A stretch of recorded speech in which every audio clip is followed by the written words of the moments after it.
Dahil nga malapit na naman ang Pasko, alam kong hindi mawawala sa hapagkainan ang lechon belly. Kaya naman tuturuan ko kayo kung paano gumawa nito. Dahil hindi mo na kailangan bumili pa at sa bahay lang ay kaya nyo din tong gawin. At syempre ituturo ko rin sa inyo kung paano ma-achieve itong napakasarap, napaka-crunchy na pork lechon belly. Syempre ang una nating kailangan dito ay pork belly. Ito palang pork belly na nabili ko ay 2.4 kg. Gamit ang kutsilyo ay ipoke lang natin itong surface ng skin ng ating pork belly. Tsaka naman tayo dito maglalagay ng vinegar. Nilalagyan natin ito ng vinegar para ma-absorb ang moisture ng ating pork at maging crispy ang balat ng ating lechon belly. At pagkatapos ay maglalagay tayo ng 2 teaspoon ng salt each side ng ating pork belly. Rub lang natin ito at tsaka tayo maglalagay ng ground black pepper. Massage lang natin ulit tumare at pagkatapos ay ito naman ay isang side ng ating pork belly. Same procedure lang, ipoke lang natin ito ulit at isison lang natin ito with vinegar, salt at black pepper.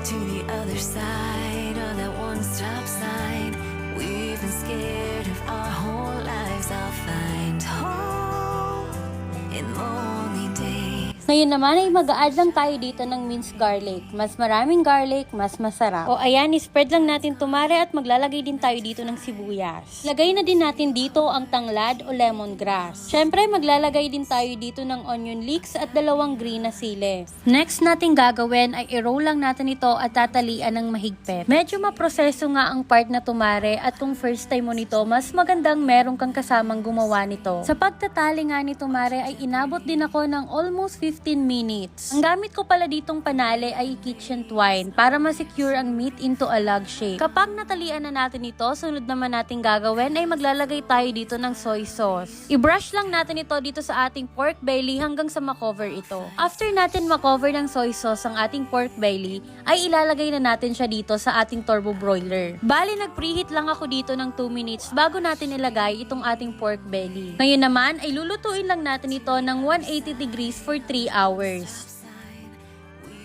At after 1 hour ay flip naman natin ito para maluto naman ang isang side ng ating pork belly. Takpan ulit natin ito at lutuin ulit for 180 degrees.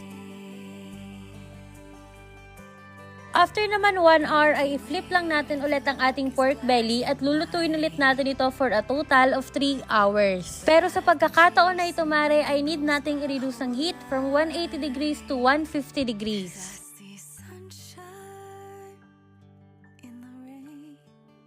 At after 3 hours mare ay luto na ang ating crispy lechon belly roll.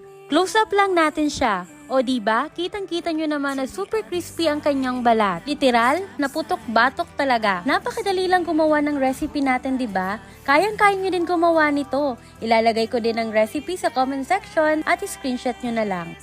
Siyempre, hindi pwedeng mawala ang lutong check.